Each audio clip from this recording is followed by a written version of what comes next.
Good day, beautiful people, and welcome to the maiden edition of Teen Stains in collaboration with Magic Brain Concept happening right here live in Ebivic Studios.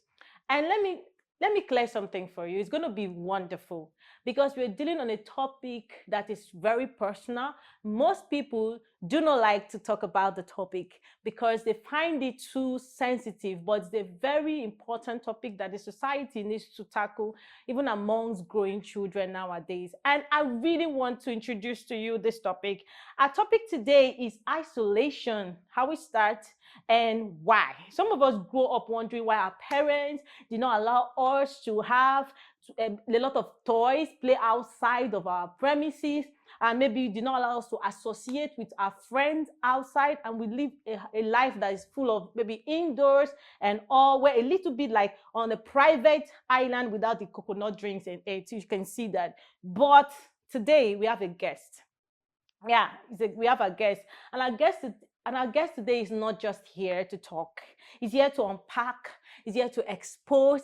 He's here to help us to rethink the way we see isolation and how to come out of it. He's an intelligent, observant, and focused individual, an astonishing man, deeply rooted in the non-conformist philosophy. So he also believes that we shouldn't live by society standards and the narratives. We should break out of that standard by creating our own society for ourselves. I'm here to introduce a sharp, insightful man, and he's here to shake the table. So, ladies and gentlemen, let's make welcome our first guest on today's show, Samuel Igwe Alerichi.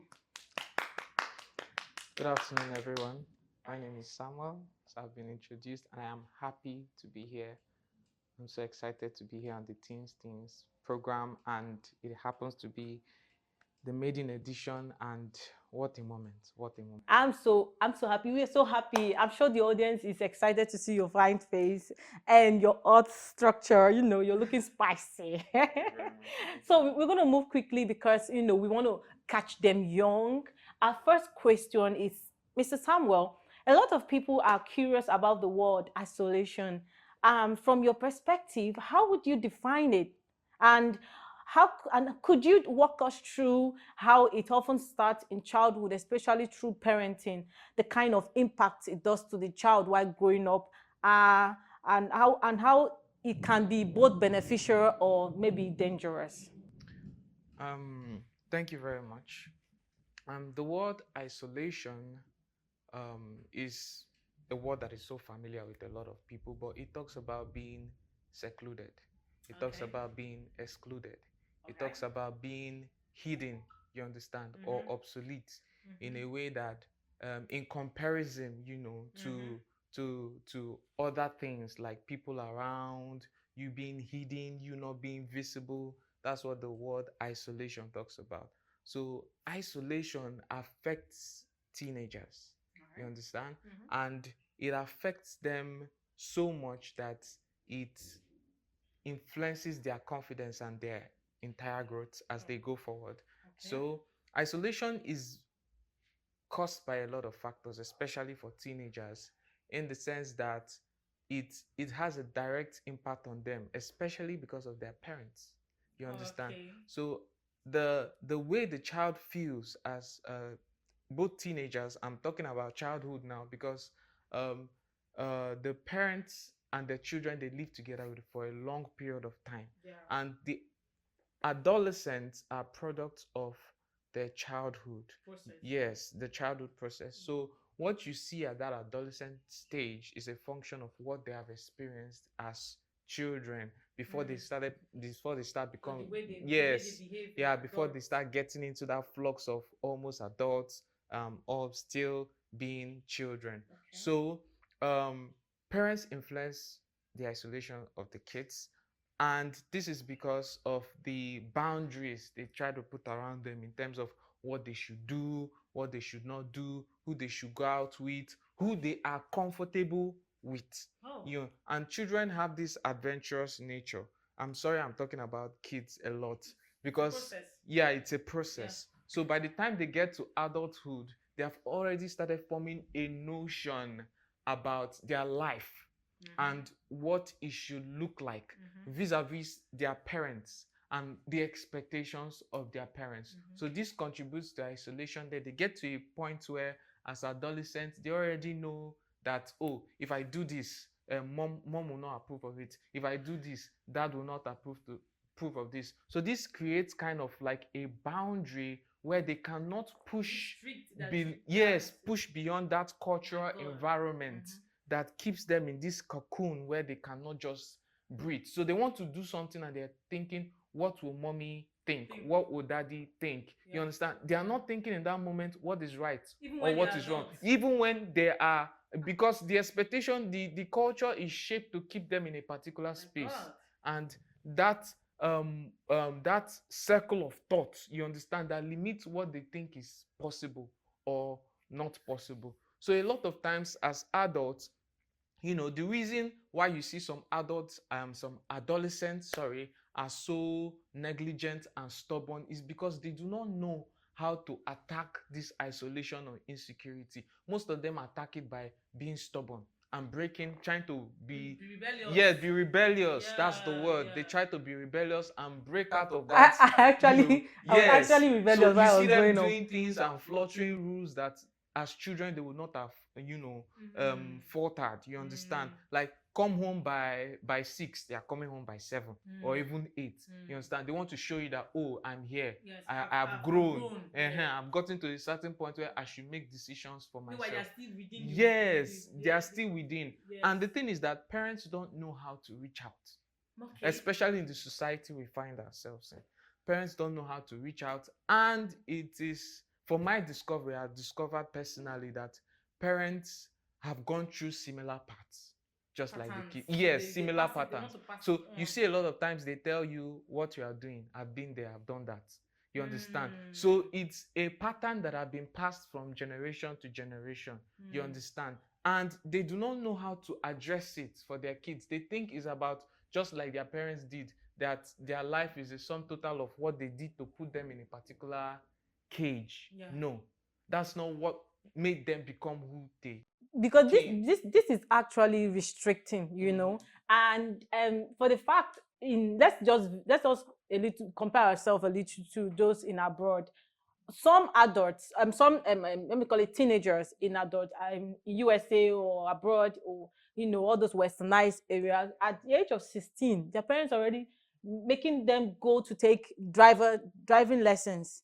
Yes, and classes, yeah, but over here, because of our parents, I wonder why are they stopping our kids from attempting those kind of, they think it's risk. Obviously there's risk in everything, even as they're growing up there's risk everywhere. So but why is our African parents, let's use the word African because it's generalized to many Africans, why is African parents restricting their kids from venturing into things that would have helped to develop them while growing up? Before they are adults, they already know how to drive. In abroad, they already know how to do a lot of things for themselves, even move out and have become a man, a woman for themselves. But because of this restriction, why do you think African parents do that? Is as a result of a lot of factors. One is education. Okay. You understand? Education talks about not basically how to read and write in this case, but our level of exposure. You understand? You cannot be more exposed than the level to which you have educated yourself. So education places limits on our boundaries and how far we know and how we can process situations. So the level of education, especially in our society, in African society, like in Nigeria here, goes a long way to determine the level to which the parents will allow their kids to be exposed. You understand? So there are parents who grew up in families where they were restricted and those kind of things. So when they were conserved and tried to, there was a lot of, you understand, because of this fear of, making no spoil, those kind of things. You understand? So they think that there is an invisible demon out there that just comes and spoils children, you understand, or spoils teenagers. But it doesn't usually work that way. You understand? Socialization begins first at home. You understand? That is the primary socialization. So these children will leave before they get to become adults, and they live longer at home. You understand? When they go to school, they spend more time at home than with the outer society. You understand? It's when they become adults that they get to be independent. You understand? So parents don't know that they have more influence on their kids Yeah. than that invisible ghost And outside. they need to expose them to Yes, how, yes. you know, it's that's how you are under umbrella for a long time, that you Mhm. don't know the heat that goes out. The moment you Mhm. step out, you start seeing a lot of. So Yes, sometimes I yes. think parents should adjust that umbrella a little covering, a little exposure And they for cannot them to adjust. adjust it without education. Okay. So this is why we push for education, so that parents will know the impact their decision has on the life of their kids. But what about scenario where, you know, some parents are very, very funny. Education, yeah, I can give my kids education. Why can't I give my kids education? She will not need. She does not need to go out to school. She can be right in the house. I'm gonna hire a teacher, lesson teacher, and everything. I heard of story like that where a man was trying to protect his daughter and hired a lesson teacher, female lesson teacher, to the house. But unknown to him, it was a male teacher who dressed like a female teacher just to come to teach the girl. And eventually, the girl got pregnant. And the man was like, but how? I kept you in the house. I did not hire a male, like, he did not go out. I was trying to protect you. But unknown to him, this thing happened right under his nose. So here, if you're talking about education, parents can brag and tell you, yeah, education, yeah, I'm educating my children. I don't allow them to go out. I'm just within my house, my reach, my sight. So what do you say about that part? Is it actually okay? Do they have to, in a nutshell of education you're talking about, does it have to do with them socializing with other students or them being, you know, educated indoor? The education that happens within the four walls of the university is called formal. Okay. That's formal education, where there is a desk, classroom, projector, notes, or whatever it is. But the one that happens with the society, with, within the house, is what we call informal. That informal education is goes a long way, you understand, in shaping the behavior of that child more than the formal education. You understand? Because we have a lot of people who went to school, they know the theories, but they are not good when it comes to human relationship. Okay. They are not good in practicals. Mhm. They are depressed. They have a lot of, you know, abnormalities that comes with, you know, not being able to relate with people. You understand? I'm sorry to cut you short. I Mm. feel like if parents keep their kids too, you know, in that to that isolation It box broods too much. insecurity and isolation. Yeah, I think even you. Let's talk about you yourself. Let's talk about you. You're gonna share with us something that your parents did to you. That actually, because I feel like if woman talk to you right now, you're gonna shake. You're probably wrong. Like, you know, for that, how did you break out of your own isolation? I broke out by understanding first that I was not at fault. Okay. So a lot of times parents make kids, these adolescents, feel that whatever they are facing is as a result of their negligence to the rules that they have given to them. You understand? But they don't understand. There's a theory by that Samuel Huntington has about the Third World War, if there will be any. Um, and he made a statement. He said the fault lines in history will be the battle lines for the future. What this means is that whatever will happen in the future, the patterns are already being created today. Yes. You understand? So seismologists, and those who study earthquake and the rest of them will tell you that before an earthquake happens, there are already cracks. Mm-hmm. You understand? That shows you that, oh, this is going to, you understand? So things like this, things just don't just happen. There are patterns. So before a child starts behaving in a particular way, there should be signs. You understand? Maybe they should have seen something from their parents and the rest of them. So there were a lot of things I saw from my parents. Like personally, I would tell you that the isolation I faced is not peculiar to just me. I think my mom faced it. and my dad faced it. And they came together and they gave birth to kids, of which I am one of them. And I had to go through it. It's how they projected it to me, but they did not know they were projecting it to me. I, through understanding, had to sit down and observe my parents. So it's possible to be living in isolation and to not know it's Yes, isolation. yes, you can be living in the isolation and you point. don't know it's My isolation. God. There are certain people you just meet and you see the way they react to certain situations. They are easily angered, they are easily annoyed. You understand? There are certain people that take cognizance of what people say about them. They are so interested. You understand? There are certain people that don't feel okay except they hang out with certain group of people. There are also certain people that they just want to be alone, you understand, and deal with their stuff. They have this imagination, maybe one or two experiences of failed relationship, and it impact, just withdraw. You understand? And they think they are okay. You understand? That is part of isolation, and they project this lifestyle to their kids based on their experiences. You understand? And God may have given this kid an idea, a talent that would require them to spread their wings. And these parents would have created boundaries that, puts them in a cave where they cannot see beyond how they can achieve that because of these restrictions that their parents have put around them.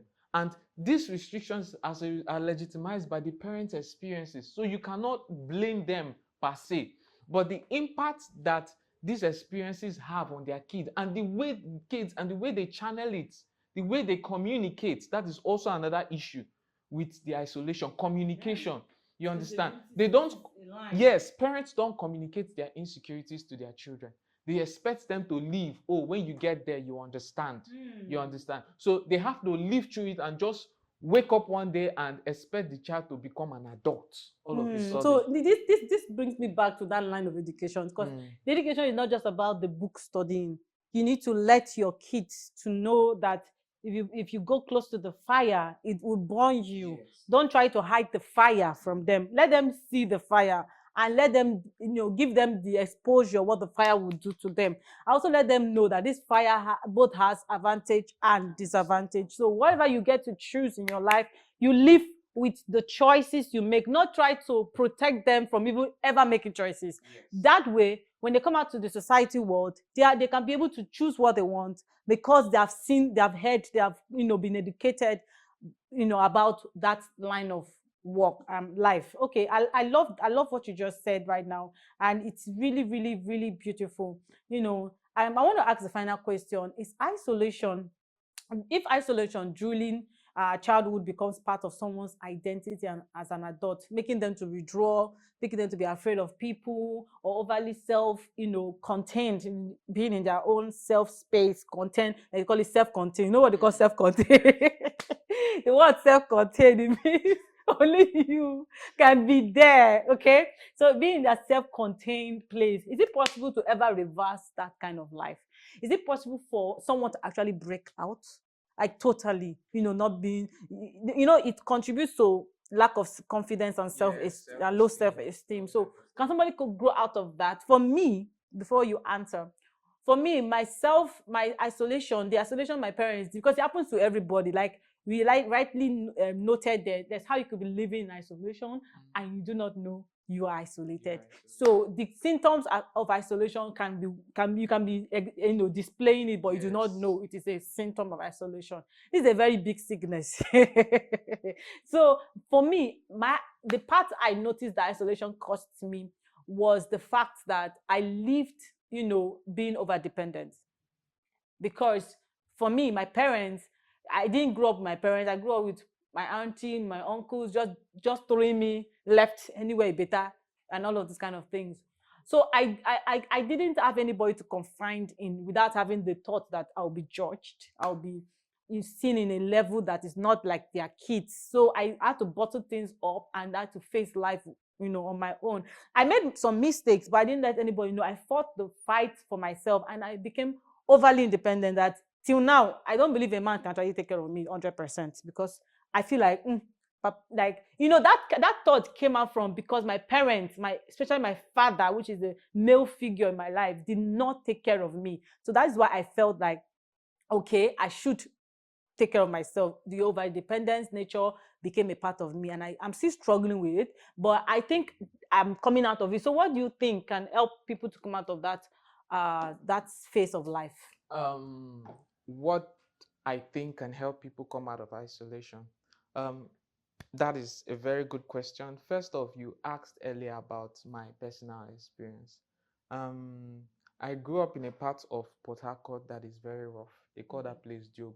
Okay. That was where I was born, and that place is so rough that there was a certain point in time when my mom had to use a cooking spoon on my head because yes, because I ran out, and she was always very critical about the environment, and that was the time of cultism and the rest of them. So that kind of environment also sponsors isolation. That could be another reason why parents, are a factor that influences parents' approach to training their kids. Environment matters. So I had to understand this later and love my mom even more, because some kids may not understand. These adolescents will be like, mom hates me, this, that. But you may not understand the yes, it had an impact on me. Yes. That not denying it. I, through understanding, know that this is the reason she did what it did.